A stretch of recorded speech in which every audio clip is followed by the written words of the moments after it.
Μήπως και εσύ νιώθεις μόνιμα κουρασμένος το χειμώνα? Πίστεψέ με, δεν είσαι τεμπέλη.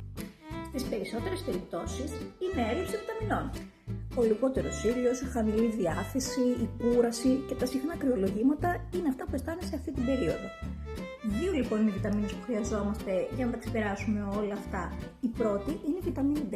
Η βιταμίνη D είναι μια βιταμίνη που επηρεάζει άμεσα την ανοσία, τη διάθεση και την ενέργεια. Και το χειμώνα τις περισσότερες φορές, επειδή έχουμε έλλειψη από τη βιταμίνη D, πρέπει να την πάρουμε έτοιμη από το στόμα.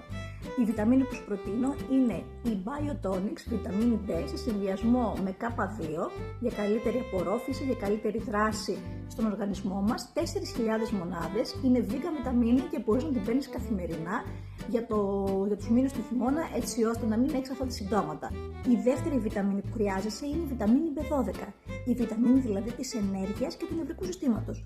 Όταν έχουμε έλλειψη της βιταμίνης B12 νιώθουμε εξάντληση και brain fog, αυτή δηλαδή τη νοητική ομίχλη που νιώθουν κάποιοι το χειμώνα. Με τη σωστή υποστήριξη λοιπόν και με τα κατάλληλα προϊόντα πάντα έχουμε καλύτερο mood, περισσότερη ενέργεια και δυνατή ανοσία. Και να θυμάσαι αυτό που σου είπα, δεν είσαι τεμπέλης, απλά το σώμα σου ζητάει τις απαραίτητες βιταμίνες.